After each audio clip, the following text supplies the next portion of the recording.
જય માતાજી મિત્રો, મારા પપ્પા મકાઈ વાઢી રહ્યા છે. તુલસીએ કેના માટે વાઢી છે?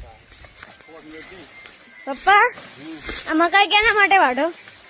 બેટા સેવામાં લઈ જવાની છે. ગાય આજ ઉત્તરાયણ નો દિવસ છે ને, થોડું પુણ્ય નું કામ કરે. મિત્રો બધા ભાઈ બંધુ મળવા આવ્યા છે એટલે થોડા એની બધાને ટેકો કરાયો છે. બોલો રોમશા પીરની જય. સેવાનું કામ છે અને કોમેન્ટ માટે એક વાર જે જય બાબા રે લખે એમના માત પિતાની આજ કા આનંદની સેવાનું કાર્ય છે. હવે ફટાફટ આપણે ટ્રેક્ટર ભરી દઈશું અને હુક્કી સાર તો લોકોની ખૂબ નાસી છે, પણ આપણે લીલી ઠાપ ગાવા હે ને ભાઈ. તો તમે ખાલી 2 સેકન્ડ નો ટાઈમ કાઢી અને એકવાર જય બાબારી લખાઈ દઉં ભાઈ. હું ખાલી એટલું કોણ કે તમે જય બાબારી લખો તો લાઈક કરો તો કોમેન્ટ વધારે હોય છે. જય બાબારી જય બાબારી તો લખી દે વગર કીધે જય બાબારી લખી દેજો મિત્રો. અને હજી ગોમમાં જ આવું. જય માતાજી.